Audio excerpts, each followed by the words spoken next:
இந்த ஊறுகாய் வந்து 6 மாதம் 1 வருஷம் வரைக்குமே நல்லாயிருக்கும்.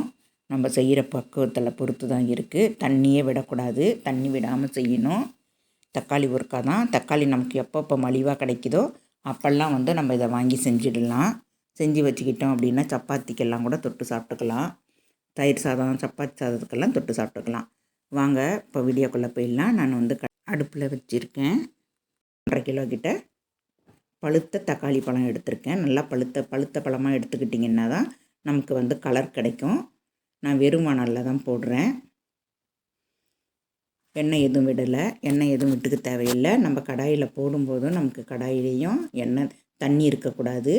அந்த மாதிரி பார்த்துக்கோங்க. இது நல்லா கலந்து விட்டுக்கோங்க. கலந்து விட்டுட்டு நான் ஒரு 50 கிராமு புளி போட்டிருக்கேன். உங்களுக்கு புளி வந்து பார்த்து போட்டுக்கோங்க. தக்காளி பழத்தில் புளிப்பு அதிகமாக இருந்தது அப்படின்னா நம்ம வந்து புளி கொஞ்சம் கம்மியாகவே போட்டுக்கலாம். இல்லை புளி அதிகமாக போட்டாலும் அதுக்கு தகுந்த மாதிரி காரம் போட்டுக்கணும். அப்போ தான் நமக்கு நல்லா இருக்கும். நான் ஒரு 50 கிராம் கிட்ட போட்டிருக்கேன். நல்லா அதில் இருக்கிற நார், தோல் இது எல்லாத்தையும் எடுத்துட்டு அப்புறமே போட்டுக்கோங்க. அப்போ தான் நமக்கு மிக்சியில் வந்து நமக்கு அது நார் இருந்ததுன்னா அப்படியே சுற்றிக்கும் பிளேடில். அதுக்காக நான் சொல்கிறேன். இப்போ இது வந்து இது எண்ணெய் கூடைய இது தக்காளி கூடையே வந்து இதை வதக்கிக்கலாம். தக்காளி கூடையே நம்ம வதக்கிட்டோம் அப்படின்னாக்கா நமக்கு வந்து தண்ணி விட தேவையில்லை. தக்காளி மட்டும் வதக்கிட்டு புளியை வந்து தண்ணி கரைச்சி ஊற்றணும் அப்படின்னா அது சீக்கிரமாக கெட்டு போயிடும். அதுக்காக நான் சொல்கிறேன். நான் வந்து தண்ணியே விடாமல் தான் நான் போட்டிருக்கேன். இப்போ இந்த கரண்டியில் கூட நமக்கு தண்ணி இருக்கக்கூடாது. நல்லா காயணும். இல்லைனாக்கா நல்லா துணி வச்சு அந்த தண்ணியெல்லாம் தொடச்சிட்டு அதுக்கப்புறம் கலந்து விட்டுக்கோங்க. நமக்கு கொதிக்குது அந்த தண்ணி தானே என்ன பண்ணணும் அப்படின்னு நினைக்காதீங்க. அதுதான் நமக்கு வந்து மிஸ்டேக் ஆகிடும். சின்ன மிஸ்டேக் தான்.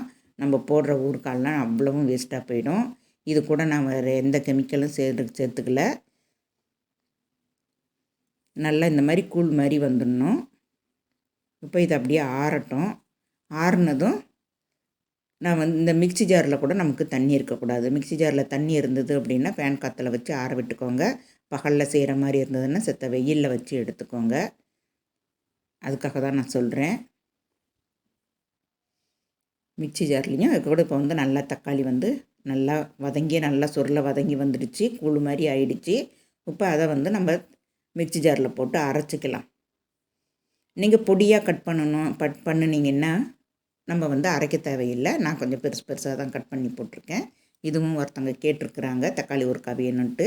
அவங்களுக்காக நான் போட்டுட்ருக்கிறேன். இந்த அளவுக்கு ஃபைன் பேஸ்ட்டாக அரைச்சிக்கோங்க.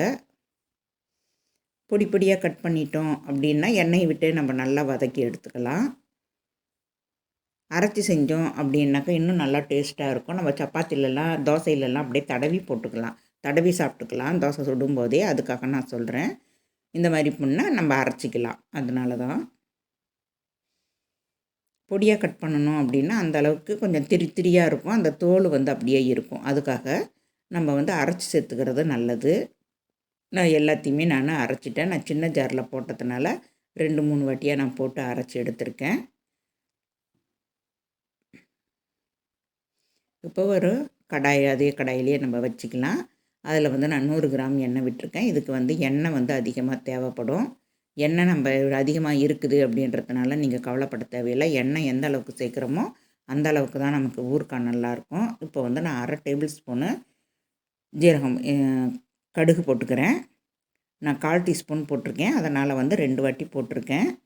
1/2 டீஸ்பூனு கடுகு போட்டுக்கோங்க. ஒரு கைப்பிடி அளவுக்கு பூண்டு போட்டுக்கலாம்.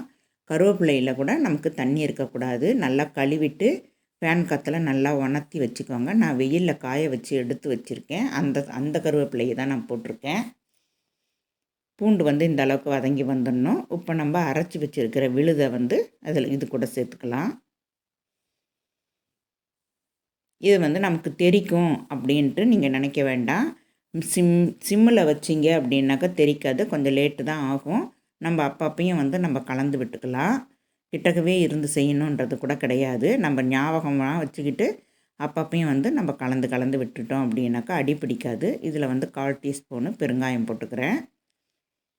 உப்பு வந்து ஒரு 3 டேபிள் ஸ்பூன் அளவுக்கு நான் உப்பு போட்டுக்கிறேன். கல் உப்பு தான் போடணும். இதுக்கு உப்பு வந்து அதிகமாக தான் தேவைப்படும். உப்பும் எண்ணெயும் நமக்கு கரெக்டாக இருந்தால் தான் ஊறுகாய் வந்து கெட்டு போகாது. எந்த ஊறுகாய் போட்டாலும் நல்லா கலந்து விட்டுக்கோங்க. உப்பெல்லாம் நல்லா கரைஞ்சி வரட்டும்.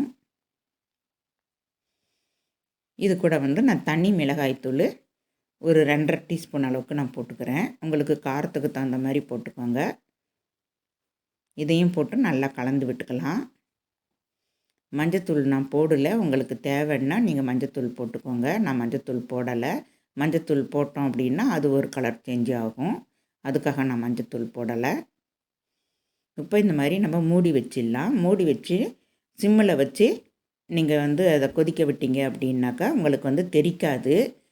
பாருங்கள், இந்த மூடி வைக்கும்போது அந்த தட்டில் கூட அந்த ஆவி தண்ணி பிடிக்கும்.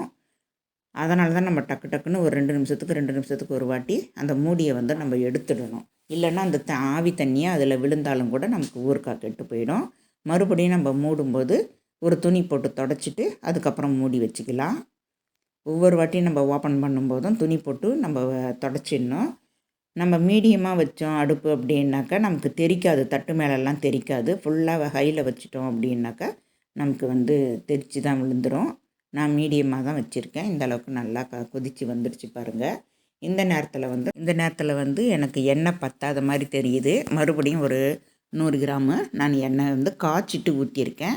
பச்சை எண்ணெயாக ஊற்றாதீங்க. காய்ச்சிட்டு ஊற்றினா தான் நமக்கு ஊறுகாய் நல்லாயிருக்கும்.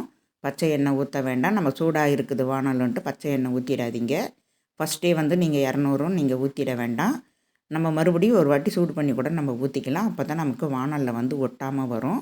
இப்போ வந்து நான் கடுகும் வெந்தயமும் வறுத்து அரைச்சி வச்சுருக்கேன். ஏன்னா அப்பப்பையும் ஊறுகாய் கேட்பாங்க. அதுக்காக நான் அப்பப்பையும் ஒரு டீஸ்பூனாக நம்ம வறுத்து அரைக்கக்கூடாது அப்படின்றதுனால நான் மொத்தமாக அரைச்சி வச்சுருக்கேன். அதில் வந்து 1.5 டீஸ்பூன் அளவுக்கு நான் போட்டுக்கிறேன். அதையும் போட்டு நல்லா கலந்து விட்டுக்கோங்க. பாருங்கள், இப்போ வானலில் நமக்கு ஒட்டவே இல்லை, அல்வா மாதிரி அப்படியே சுருண்டு வரும். அந்த அளவுக்கு நமக்கு வரணும். அப்போ தான் நமக்கு ஊறுகாய் வந்து நல்லா இருக்கும். லாஸ்ட்டில் தான் போடணும். கடுகும் வெந்தயமும் அரைச்சி வச்ச பவுடரை வந்து நீங்கள் லாஸ்ட்டில் தான் போடணும்.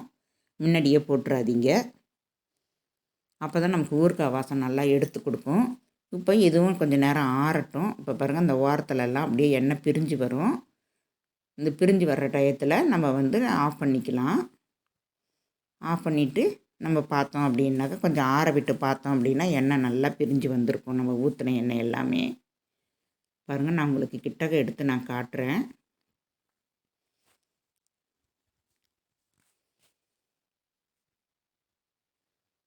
பாருங்கள், இந்த அளவுக்கு நமக்கு எண்ணெய் வந்து பிரிஞ்சு வரும். பிரிஞ்சு எண்ணெய் வந்தால் தான் நமக்கு வந்து ஊறுகாய் வந்து நல்லா இருக்கும். எண்ணெய் பிரியாமல் சொதறிட்டு இருந்துச்சு அப்படின்னா ஊறுகாய் வந்து கெட்டு போயிடும். அதில் ஈர நட்பு இருக்குது அப்படின்றத அர்த்தம்.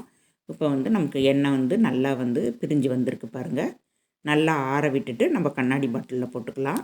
கண்ணாடி பாட்டிலில் போட்டுட்டு நம்ம வந்து கரண்டியால் எடுக்கும்போது ஸ்பூனால் எடுக்கும்போது ஈரம் இல்லாமல் தான் எடுத்துக்கணும். அப்பப்பையும் நம்ம ஈரம் இல்லாமல் பார்த்துக்கணும். கை வச்சு எடுக்கக்கூடாது.